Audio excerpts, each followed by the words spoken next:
The best book to read is the Bible. The best book to read is the Bible. If you read it every day, it will help you all the way. Oh, the best book to read is the Bible. Dear brothers and sisters in the Lord, ప్రభునందు ప్రియమైన సహోదరి సహోదరులారా, today's verse for our meditation is taken from Psalms 2 verse 8. నేటి దినము మన ధ్యానం కొరకు కీర్తనలు 2:8 వచనం నుండి తీసుకొనబడి, I shall give thee the heathen for thine inheritance, for thy possession. జనములను నీకు స్వాస్థ్యముగాను భూమిని దిగంతముల వరకు సొత్తుగాను ఇచ్చెదను. Psalm 2 is a royal psalm. ఈ 2వ కీర్తన అనేది మరి రాజుగా అభివర్ణించబడినటువంటి కీర్తన. More specifically, it is a messianic psalm. ఇంకా నిర్దిష్టంగా చెప్పాలంటే మెస్సయా కీర్తన ఇది. Other royal psalms in the Bible are Bible గ్రంథంలో ఇంకా రాజుగా అభివర్ణించబడినటువంటి కీర్తనల్లో మిగతావి Psalm 18, 18వ Keerthana, Psalm 45, 45వ Keerthana, Psalm 110. 110వ Keerthana. So someone counted and said that the New Testament writers, they quoted these royal psalms 27 times in the New Testament. మరి ఎవరో గాని లెక్కబెట్టి చెప్పారు, క్రొత్త నిబంధనలో 27 పర్యాయాలు రాజుగా అభివర్ణించబడిన ఈ కీర్తనల గురించిన ప్రస్తావన ఉంది. It is wonderful to note that. మరి ఇది మనం గమనించడానికి అద్భుతమైనటువంటి సంగతి ఏమిటంటే, Psalm 2 itself is quoted 18 times in the New Testament. ఈ 2వ కీర్తన క్రొత్త నిబంధనలో 18 సార్లు ప్రస్తావించబడింది. The whole of Psalm 2 looks forward to the day when Jesus Christ will be crowned as king of the whole earth. ఈ 2వ కీర్తన అంతా కూడా యేసుక్రీస్తు ప్రభువారు భూలోకం అంతటిని కూడా ఏలబోచున్నాడు, పరిపాలించబోచున్నాడు అనేది కీర్తన ఇది. It is showing it. అదే చూపిస్తా ఉంది. And will set up his millennial reign over the nations. It is speaking of that. ఇది 1000 ఏళ్ల పరిపాలనలో తన సింహాసనాన్ని స్థాపిస్తాడని దాన్ని మాట్లాడుతుంది. On that day he will rule the nations with a rod of iron, as God has promised. ఆ దినాన దేవుడు వాగ్దానం చేసినట్లుగా ఇనుప దండముతో ఆయన పరిపాలిస్తాడు. Christ will be the Lord's anointed on that day. ఆ దినాన క్రీస్తు ప్రభు యొక్క అభిషక్తుడుగా ఆ దినాన ఉంటాడు ఆయన. We all know in Trinity, మనకు తెలుసు కదా, త్రిత్వంలో Christ is decreed as son. క్రీస్తు కుమారుడుగా నిర్ణయించబడ్డాడు. And as such he is both priest and king. ఆ విధంగా ఆయన రాజును మరియు యాజకుడుగాను ఉంటున్నాడు. Christ acts as king towards us, but he acts as priest towards the Father. క్రీస్తు మన ఎడల రాజుగాను, తండ్రి ఎడల ఆయన యాజకుడుగాను ఆయన పని చేస్తుంటాడు. As the son, he is promised an inheritance because he is a son. The father has promised him some inheritance. ఆయన కుమారుడు కాబట్టి కుమారుడుగా ఆయనకి స్వాస్థ్యముని ఇస్తానని వాగ్దానం చేస్తాడు. What is that inheritance? ఏమిటా స్వాస్థ్యం? It includes all the nations of the earth. ఇక్కడ భూలోకంలో ఉన్నటువంటి జనములందరూ కూడా, దేశములందరూ కూడా, And the time will come when his enemies will be subdued. తన శత్రువులందరూ కూడా అనగద్రొక్కబడేటువంటి సమయం వస్తుంది. From this we can understand about the wonderful donation from the Father to the Son Jesus Christ, the world's Redeemer. దీని నుండి మనకి ఏం అర్థమవుతుందంటే, ఈ లోక విమోచకుడైన యేసుక్రీస్తు ప్రభు వారికి తండ్రి అయిన దేవుడు ఒక ఈవిగా ఇస్తున్నాడు. And the whole nations. ఆ జనములందరినీ కూడా ఇస్తున్నాడు. The gift is the heathen world. ఆ బహుమానం ఏమిటిది?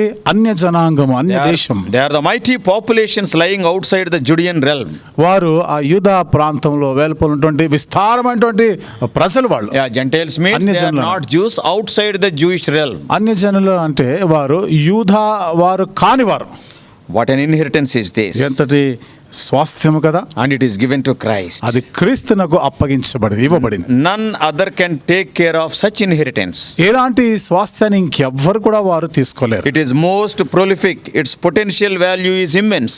కాబట్టి ఇది దాని యొక్క విలువ, దాని యొక్క అంతర్గత శక్తి విలువ అది చాలా గొప్పది. Among those Gentiles, millions of sages are there, poets are there, orators are there, scientists are there. They all will become the inheritance of Lord Jesus. ఈ అన్య జనాంగములు స్వాస్థ్యంగా ఇస్తాననే వారిలో అనేకమంది గొప్ప గొప్ప కవులు ఉన్నారు, శాస్త్రవేత్తలు ఉన్నారు, గొప్ప గొప్ప వాళ్ళు ఉన్నారు అందులో. And they all will become his inheritance. వాళ్ళందరూ కూడా ఆయనకు స్వాస్థ్యముగా ఇవ్వబడతారు. Christ alone can change them. క్రీస్తు మాత్రమే వారిని మార్చగలడు. Today the whole mankind is living in fear. ఇది నాన్న మానవాళి అంతా కూడా భయముతో జీవిస్తా ఉన్నారు. The whole mankind is marching towards some cataclysmic consummation of history. మానవాళి అంతా కూడా చరిత్రలో ఎంతో మరి ఉపద్రవకరమైనటువంటి పరిస్థితిలోనికి వెళ్ళిపోతున్నారు. How this world is going to end, there is a great fear. ఈ లోకము ఏ విధంగా అంతమైపోతుందో అనే దాని గురించిన గొప్ప భయముతో ఉన్నారు. The news is filled with the reports of increasing violence and kidnappings. వార్తలన్నీ కూడా ఎంతో హింసాత్మకమైనటువంటి పరిస్థితులు, కిడ్నాపుల గురించినటువంటి విషయాలు ఉన్నాయి. The news is filled with terrorism and war. వార్తలన్నీ కూడా చూడండి తీవ్రవాదము గురించి, యుద్ధాల గురించి మనం Not only చూస్తున్నాం. that, అంతేకాదు we are bombarded with an endless stream of natural calamities such as earthquakes and famines. అంతేకాకుండా ప్రకృతి వైపరీత్యాలు లాంటి ఉపద్రవాలు లాంటి భూకంపాలు, తుఫానులు లాంటి వార్తల మీద వార్తలు, పిడుగు లాంటి వార్తలు వస్తున్నాయి. Hurricanes and floods. అంతేకాకుండా మరి సుడిగాలులు కానీ, వరదలు, ఇలాంటి తుఫాన్లు, And the fires and pandemics, etc. అంతేకాదు మరి అగ్ని లాంటి పరిస్థితులు, ఆ విధంగా మరి ఈ pandemics మహమ్మారిలు, ఇవన్నీ ఇలాంటి వార్తలు మనం వింటున్నాం. The increasing immorality is threatening the man's very existence. అంతేకాకుండా మానవుని యొక్క ఉనికిలోనికి చూడండి ఎంతో పాపము అనేటువంటిది ఎంత పెరిగిపోతా ఉంది. Not only that, it is threatening his existence. అంతేకాకుండా మానవుని యొక్క ఉనికిని భయభ్రాంతులుగా చేస్తా ఉంది. The atomic, the chemical and the nuclear weapons have worsened the situation. అంతేకాదు అణుబాంబులు కానీ లేకపోతే రసాయనిక ఈ యుద్ధాయుధాలు ఇవన్నీ కూడా ఎంతో భయభ్రాంతులు కల్పిస్తున్నాయి. And we have these giant weapons in the hands of moral pygmies. That is, morally they are very low. In their hands, these weapons are there. నైతికంగా ఎంతో కింద స్థాయిలో, దిగువ స్థాయిలో ఉన్న వారి చేతిలో ఉన్న ఇలాంటి గొప్ప ఆయుధాలన్నీ కూడా Oh, that is threatening the situation of the world. ఇది ప్రపంచ పరిస్థితిని ఎంతో బెదిరిస్తాయి. Oh, some foolish fellow immediately use that weapon. What will happen to the whole world? ఒక బుద్ధిహీనుడే గాని ఆ ఆయుధాన్ని గాని ఉపయోగించాడా, ప్రపంచ పరిస్థితి Some ఏమైపోతుంది? emotional fellow may be there. కొంచెం ఉద్రేకపూరితుడు ఎవడైనా ఉంటాడు. Already the world economy is experiencing a colossal collapse. ఇప్పటికే ప్రపంచ ఆర్థిక పరిస్థితి ఎంతో చిన్న భిన్నమైపోయింది. People are scared. ప్రజలు ఎంతో భయభ్రాంతుల్లో ఉన్నారు. People are afraid of losing their jobs, their homes and their life savings. ప్రజలు వారి ఉద్యోగాలు ఊడిపోతాయి, వారి గృహాలు పోతాయని, వారి మరి అనుదిన జీవితంలో సంపాదన పోతుందనేటువంటి భయంలో ఉన్నారు. And personal well-being is at stake, in danger. అంతేకాకుండా వ్యక్తిగతమైనటువంటి క్షేమం మాటకు వస్తే కూడా ప్రమాదంలో ఉంది. People are desperately searching for security. ప్రజలు భద్రత కొరకై వారు వెతుకులాడుతా ఉన్నారు. For personal security, people are buying guns and this securing their houses, this electronic devices, alarms. వ్యక్తిగత భద్రత కొరకు ప్రజలు మరి తుపాకుల్ని కొనుగోలు చేస్తా ఉన్నారు. వారి ఇళ్ళని వారు భద్రంగా ఉంచుకోవడానికి ఈ ఎలక్ట్రానిక్ గ్యాడ్జెట్స్ ద్వారా కంచెలు వేసుకుంటా ఉన్నారు. Even some Christians are questioning, is God in control? ఇంకా కొంతమంది క్రైస్తవులు కూడా ఈ ప్రశ్న వస్తా ఉంది, దేవుడే సమస్తం నియంత్రిస్తున్నాడా? Is he in control? Is he having power? ఆయనకి శక్తి, ఆయనకి అధికారం ఉందా? The good news is that God in his grace and mercy gave the answers to all these questions in Psalm 2. శుభవార్త ఏమిటిదంటే ఈ 2వ కీర్తనలో దయగల దేవుడు ఎంతో కృపతో ఈ ప్రశ్నలన్నిటికీ జవాబిస్తున్నాడు. Though the authorship of this psalm is not mentioned in the book of Psalms, ఈ 2వ కీర్తన గ్రంథకర్త ఎవరు, రచయిత ఎవరో ఇక్కడ రాయబడకపోయినప్పటికీ Dr. Luke clarified it in Acts. మరి వైద్యుడైన లూకా అపోస్తుల కార్యములో దానికి వివరణ ఇస్తాడు. In Acts 4:25, he wrote that David is the author. అపోస్తుల కార్యములు 4:25 అంటాడు కదా, దావీదే ఈ రచయిత అంటాడు So దీనికి. about the present day turmoil in this world, కాబట్టి ఇప్పుడు ప్రస్తుతము ప్రపంచంలో ఉన్నటువంటి ఈ పరిస్థితి, కష్ట పరిస్థితి, and David mentioned it in the second psalm in first 3 verses. దావీదు 2వ కీర్తనలో మొదటి 3 వచనంలో ప్రస్తావిస్తున్నాడు. In spite of the attempts of many people to bring peace, nothing has changed so far. సమాధానం కలిగించాలని ఎంతో మంది ప్రయాసపడుతున్నప్పటికీ కూడా ఇంతవరకు ఏమి జరిగింది లేదు. Why all this chaos? ఎందుకు ఈ గందరగోళ పరిస్థితి అంతా? It is because of the present prince of the world, Satan. Remember that. ఎందుకనగా ప్రస్తుతం ఈ లోకాధికారి అయిన సాతానును బట్టి, ఇది గుర్తుపెట్టుకోవాలి. If we think back for a moment to the opening pages of the Bible, Bible గ్రంథంలోని ఆరంభపు పుటలని మనము గాని ఒకసారి గమనించినట్లయితే in Genesis, ఆదికాండంలో we can recollect that God presented this incredible gift, that is the power over the whole earth, to Adam and Eve shortly after their creation. దేవుడు ఈ ఆదాము అవ్వలైనటువంటి వారిని, ఆది మనుషులైన వారిని సృష్టించిన వెంటనే కొద్ది కాలంలోనే వీటన్నిటిపైన అధికారము, శక్తిని వారికి అనుగ్రహించారు. Many people wanted and tried for it in the history to have the power over the whole world. చరిత్రలో అనేకులు భూలోకం అంతటిపైన కూడా అధికారం సాధించాలి, పట్టు సాధించాలని ఎంతో విఫలయత్నాలు చేశారు. Yeah, they lost their lives in trying for it. దాని కొరకైనటువంటి ప్రయత్నంలో ప్రాణాలు కూడా కోల్పోయారు. People like Pharaoh, ఫరో లాంటి వారు, Nebuchadnezzar, నెబుకద్నెజర్ లాంటి వారు, Alexander and the Roman Caesars, మరి రోమిలైనటువంటి కైసర్లు, or Hitler or Stalin, etc. Hitler గాని, స్టాలిన్ ఇలాంటి వారు ఇంకా తదితరులు Oh, అనేకులు. but they could not get it. కానీ వాళ్ళు సాధించలేకపోయారు. That is nothing but dominion over the whole earth they tried. అదేదో కాదు, కానీ భూలోకం అంతటి పైన కూడా వారు ఏలుబడిని కావాలని ప్రయత్నించడం. But God gave that to Adam freely in Genesis 1:27 and 28. అయితే దేవుడు ఆదాముకి ఆదికాండం 1:27-28 వచనం ప్రకారం వాటిని, ఆ అధికారాన్ని ఉచితంగా ఇచ్చాడు ఆదాముకి. Have dominion over the earth, God told Adam so freely. భూలోకమును ఏలుడి అని దేవుడు ఉచితముగానే ఈ అధికారాన్ని ఆదాముకి అప్పగించాడు. But they lost it when they disobeyed God's word. అయితే వారు దేవుని మాటని అవిధేయులైనప్పుడు ఆ అధికారాన్ని వారు పోగొట్టుకున్నారు. Satan slowly stepped forward and stole the dominion. సాతాను నెమ్మదిగా వాడి లోపలికి వచ్చాడు.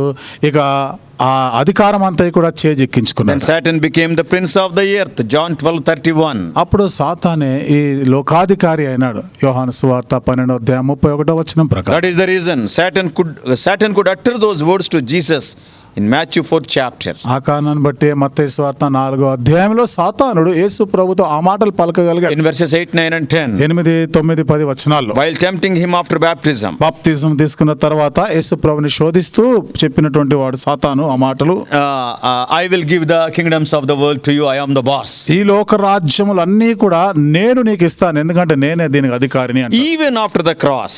సిలువ వేయబడిన తర్వాత కూడా The Apostle John stated that the whole world lies in the power of the evil one. 1 John 5:19. మొదటి యోహాను 5:19 ప్రకారం అపోస్తలుడైనటువంటి యోహాను అంటాడు, ఇదంతా కూడా లోకమంతా కూడా సాతాను యొక్క ఆధీనం, అధికారంలో ఉంది. And the cross sealed the ultimate fate of Satan. సిలువయే సాతాను అంతిమంగా సాతాను యొక్క పరిస్థితిని అది ముద్రించి వేసి దాన్ని నిర్వీర్యం చేస్తుంది. And that fate will not be experienced until Jesus returns.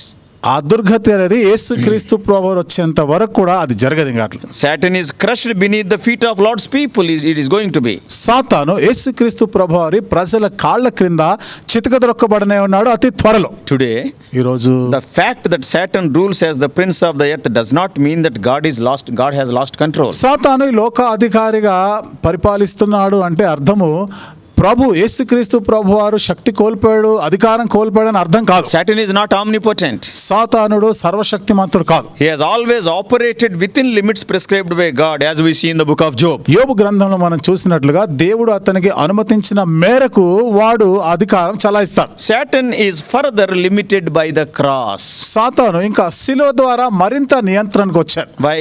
ఎందుకు? Because from that time onwards the believers are indwelt by the Holy Spirit. అప్పటి నుండి విశ్వాసులైన వారు వారి లోపల పరిశుద్ధాత్మ నివాసం చేస్తా 1 ఉన్నారు. John 4:4 says, మొదటి యోహాను 4:4 the చెప్తా, one who is in you is greater than the one who is in the world. మీలో ఉన్నవాడు లోకములో ఉన్నవాడి కన్నా గొప్పవాడు. We can see this truth in many portions of the Bible. ఈ సత్యాన్ని బైబిల్ గ్రంథంలో అనేక భాగాల్లో మనం చూడగలం. Now, ఇప్పుడు very shortly, అతి త్వరలోనే Jesus Christ is going to come to the midair, and all the believers, whether they are dead or alive, will be caught up to the midair. యేసుక్రీస్తు వారు మధ్యాకాశంలో ప్రత్యక్షం కాబోతున్నాడు. విశ్వాసులైన వారందరూ, చనిపోయిన వారైనా సజీవంగా ఉన్నవారైనా అందరూ కూడా ఆ మధ్యాకాశానికి ఎత్తబడనే ఉన్నారు. The 7 years tribulation starts on earth.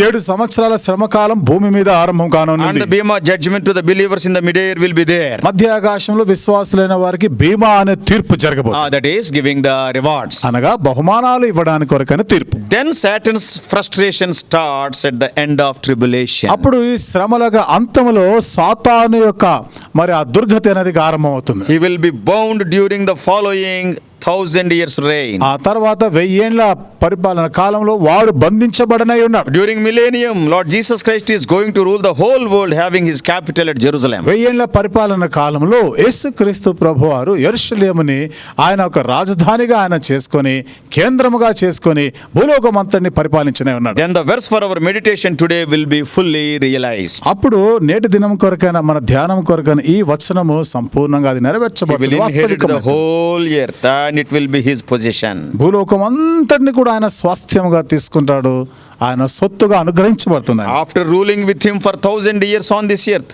we will be transferred to new heaven and new Jerusalem. 1000 ఏళ్ల ఈ పరిపాలన కాలం అయిపోయిన తర్వాత, After ruling with him during these 1,000 years, ఈ 1000 ఏళ్ల పరిపాలనలో యేసుక్రీస్తు ప్రభువారితో పాటు మనం ఏలుబడి చేసిన తర్వాత నూతన ఆకాశము నూతన భూమిలోనికి మనం New Jerusalem. నూతన యెరూషలేమునకు oh, మనం what a మార్చున్నాం. blessed hope, brothers and sisters. సోదరి సోదరులారా, ఎంతటి ధన్యతతో కూడినటువంటి నిరీక్షణ. Therefore, let us not be discouraged by seeing the present day events. కాబట్టి ప్రస్తుతము జరుగుతున్న సంఘటనలు ఇవన్నీ చూసినప్పుడు కూడా నిరుత్సాహపడే అవసరం లేదు. May God open our spiritual understanding and enable us to view our future glory. ఆత్మ సంబంధమైన గ్రహింపును తెరవజేసి భవిష్యత్తులో కలగబోయే మహిమ వైపుగా మన దృష్టిని ఉంచలాగిన దేవుడు సహాయం చేయనుగాక. May God bless you. దేవుడు నిన్ను దీవించునుగాక.